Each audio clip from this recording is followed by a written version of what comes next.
श्री स्वामी समर्थ.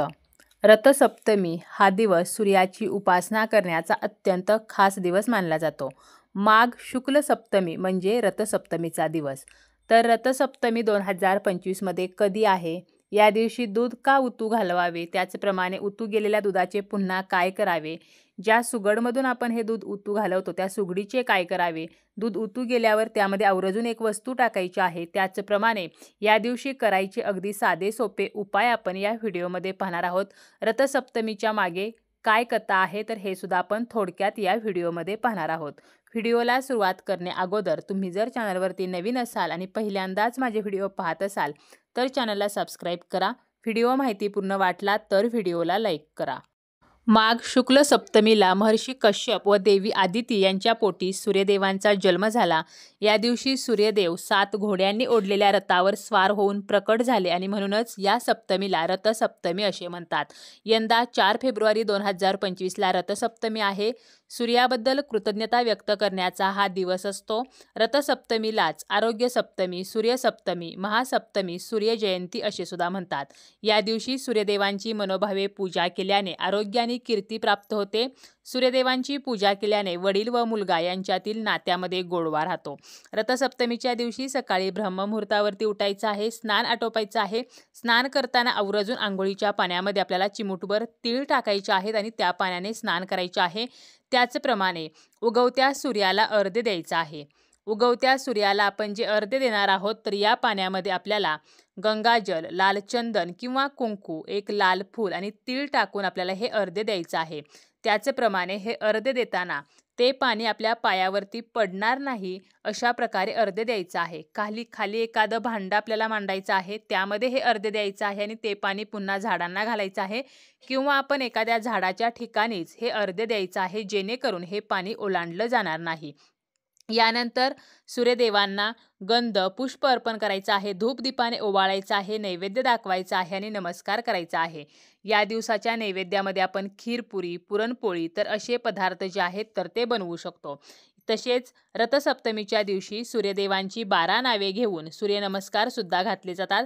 या दिवशी खऱ्या सूर्यदेवांची पूजा करावीच. त्याचबरोबर रथावर बसलेल्या देवांच्या प्रतिमेची सुद्धा पूजा करावी. या दिवसापासून सूर्य आपल्या रथात बसून प्रवास करतो. सूर्य हा ग्रहांचा राजा असून त्याचे स्थान नवग्रहामध्ये आहे. सूर्याच्या रथात सूर्यलोक, नक्षत्रलोक, ग्रहलोक, भुवलोक, नागलोक, स्वर्गलोक आणि स्वर्गलोकाजवळील शिवलोक तर या 7 लोकांमध्ये भ्रमण करण्याचे सामर्थ्य आहे. रथसप्तमीपासून तापमान जे आहे तर ते हळूहळू वाढत जाते. या दिवशी सूर्याष्टकम आणि सूर्यकवचम हे स्तोत्र भक्तिभावाने म्हटले जातात. त्याचप्रमाणे सूर्यदेवांच्या रथाला असणारे 7 घोडे आठवड्यातील 7 वार दाखवतात व रथाची 12 चाके 12 राशी दर्शवतात. या 12 राशींचे प्रतीक म्हणून देवासमोर 12 धान्य ठेवून त्यांची पूजा सुद्धा केली जाते. आता ही 12 धान्ये जी आहेत तर त्यामध्ये ज्वारी, बाजरी, गहू, हरभरा, तांदूळ, वाटाणा, मूग, मटकी, मसूर, मका, घेवडा, शेंगदाणे तर अशी 12 धान्ये जी आहेत तर ती देवासमोर ठेवून आपल्याला त्याची पूजा करायची आहे.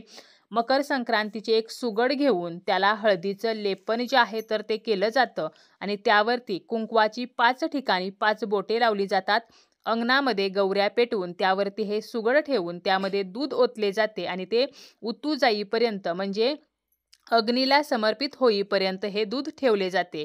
आता हे दूध उतू जे आहे तर ते गेल्यानंतर मग काय करायचं आहे तर ते जे दूध आहे त्या सुगडीमध्ये जे उरलेलं दूध आहे तर ते सर्वांना प्रसाद म्हणून दिले जाते.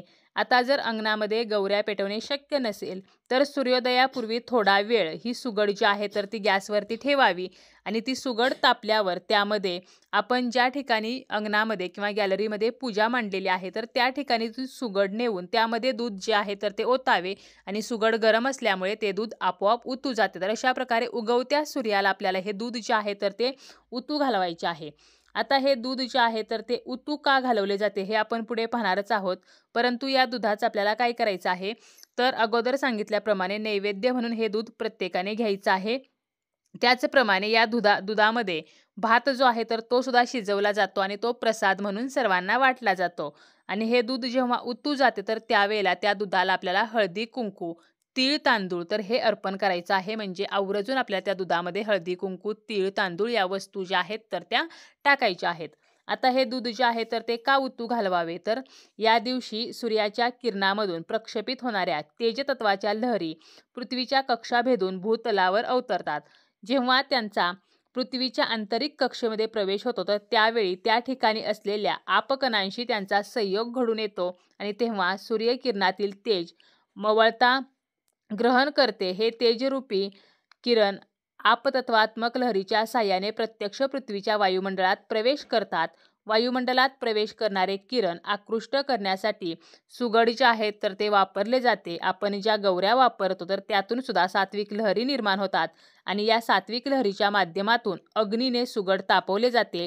त्यावेळी दुधातून प्रक्षेपित होणाऱ्या आपतेजतत्वात्मक लहरींचा सुगडाभोवती पारदर्शक कोश बनतो. या कोशाकडे सूर्याचे तेजोमय किरण आकृष्ट होतात आणि याच्या सानिध्यात आलेले हे दूध आपण नैवेद्य म्हणून ग्रहण केल्यामुळे आपल्यातील पंचप्राणांची शुद्धी होते. यामुळे जीवाचे तेजोबल वाढल्याने आत्मशक्ती जागृत होते.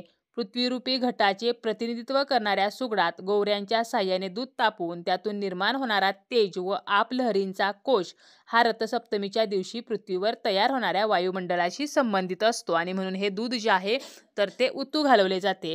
अंगणातील तुळशीजवळ सुद्धा आपण चुलीवरती सुद्धा हे दूध जे आहे तर ते उतू घालवू शकतो. रथसप्तमीचा दिवस जो आहे तर तो सिद्धप्रसाद ग्रहण करण्याचा दिवस मानला जातो. भगवान विष्णूंचे एक रूप म्हणजे सूर्यदेव, संपूर्ण सृष्टीला आपल्या तेजस्वी प्रकाशाने उजळण टाकणारे सूर्यदेव यांचा जन्म याच दिवशी झाला होता. या दिवशी सूर्याची उपासना केल्याने मिळणारे फळ जे आहे तर ते कित्येक पटीने जास्त असते. आता रथसप्तमीच्या मागे नेमकी काय कथा आहे, तर श्रीकृष्णाचा मुलगा शांब याला स्वतःचा खूप अभिमान होता. एकदा दुर्वास ऋषी श्रीकृष्णास भेटण्यास आले होते. दुर्वास ऋषी हे अत्यंत रागीट स्वभावाचे होते. हे श्रीकृष्णाच्या मुलाला माहीत नव्हते. दुर्वास ऋषी खूप दिवसांच्या तपानंतर श्रीकृष्णास भेटणार होते. त्यांचे शरीर तपामुळे कमजोर झाले होते. तेव्हा हे बघून सांब त्यांना हसला. हसण्याचे कारण जेव्हा दुर्वास ऋषींना समजले तेव्हा त्यांना खूप राग आला आणि तुझे शरीर कुष्ठरोगी होईल असा शाप त्यांनी दिला. अनेक वैद्यांनी चिकित्सा केली परंतु फायदा झाला नाही. तेव्हा श्रीकृष्णाने त्याला सूर्याची उपासना करण्यास सांगितले. वडिलांची आज्ञा मानून शांब याने सूर्यदेवांची उपासना केली आणि काही दिवसांनी त्याचा रोग बरा झाला आणि म्हणूनच रथसप्तमीच्या दिवसाला आरोग्य सप्तमी असे सुद्धा म्हटले जाते. आपल्याला उत्तम आरोग्याची प्राप्ती व्हावी तर यासाठी सुद्धा आपल्याला रथसप्तमीच्या दिवशी सूर्यदेवांची उपासना जी आहे तर ती करायची आहे. आर्थिक समस्या असतील तर रथसप्तमीच्या दिवशी सूर्याला अर्घ्य अर्पण करावे. तांब्याच्या कलशामध्ये पाणी, त्यामध्ये कुंकू, तीळ, लाल फूल टाकून हे जल जे आहे तर ते सूर्यदेवांना अर्पण करायचे आहे. त्याचप्रमाणे या दिवशी गूळ, डाळ, गहू यथाशक्ती दान करावे. तसेच नोकरीमध्ये प्रगती व्हावी, नोकरीमध्ये प्रमोशन व्हावे तर या दिवशी आपल्याला एक तांब्याचा तुकडा घ्यायचा आहे. त्याचे 2 भाग करायचे आहेत. एक भाग हा वाहत्या पाण्यामध्ये सोडायचा आहे आणि एक तुकडा जो आहे तर तो आपल्या पाकिटात किंवा पर्समध्ये ठेवायचा आहे, ज्यामुळे करिअरमध्ये प्रगती होते. तसेच या दिवशी आंघोळीच्या पाण्यामध्ये खसखस, लाल फूल टाकायचं आहे आणि आंघोळीनंतर तुपाचे दिवे, लाल फुले, अक्षता, कापूर, धूप तर याच्या साहाय्याने आपल्याला सूर्यदेवांची पूजा करायची आहे. यामुळे आपल्याला उत्तम आरोग्याची प्राप्ती होते. त्याचप्रमाणे शैक्षणिक प्रगती सुद्धा होते. सूर्योदयाच्या वेळी सूर्याची 12 नावे घेऊन सूर्यनमस्कार घालायचे आहेत. तसेच या दिवशी तामसिक अन्नपदार्थ, मांसाहार, मद्यपान तर या गोष्टी वर्ज्य करायच्या आहेत. विनाकारण कोणाचाही अपमान करायचा नाही, कोणालाही वाईट बोलायचं नाही. घरामध्ये कलह, किरकिर तर या गोष्टी करायच्या नाहीत.